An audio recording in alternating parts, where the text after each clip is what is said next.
పొలాలతో నిండిన ఈ దిలావర్పూర్ గ్రామంలో మరి ఇథనాల్ ఫ్యాక్టరీ పెట్టి ఇక్కడ విషం వెదజల్లే ప్రయత్నం జరుగుతూ ఉంది. ఆ ఫ్యాక్టరీని ఆపాలి.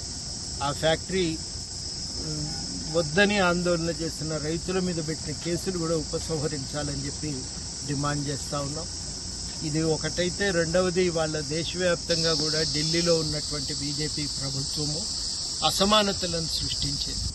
కార్పొరేట్ రంగానికి న్యాయం చేస్తానికి వాళ్ళు 5 లక్షల కోట్లు రుణమాఫీకి డబ్బులు లేవన్నారు, కానీ కార్పొరేట్ రంగానికి 30 లక్షల కోట్ల వాళ్ళు రుణమాఫీ మాత్రం చేసి పెట్టారు. ఇవాళ దేశవ్యాప్తంగా 80 మంది ఉన్న బిలియనియర్లు వాళ్ళ సంఖ్య ఇవాళ 160కి పెరిగింది. ఈ 160 కలిసి ఆదాయంలో 25%, సంపదలో 40% అనుభవిస్తూ ఉన్నారు. అట్టడుగున ఉన్న 50% మంది ప్రజలు మాత్రం వాళ్లకు దక్కుతున్నది కేవలం 6.5 పైసల ఆదాయం, 15 పైసల సంపద.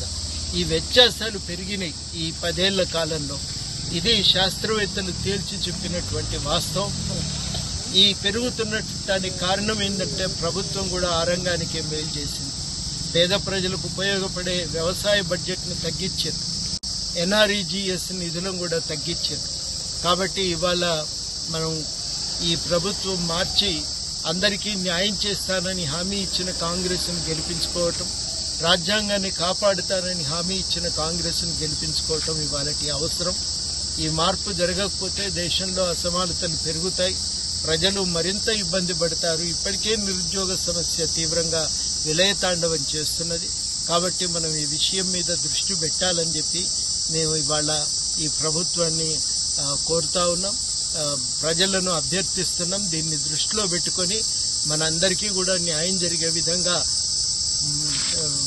హామీ ఇచ్చినటువంటి రాహుల్ గాంధీ గారికి, కాంగ్రెస్ పార్టీకి ఓటు వేయాలని, ఆత్రం సుగుణను ఇక్కడ ఆదిలాబాద్ నుంచి గెలిపించాలని అందరినీ కూడా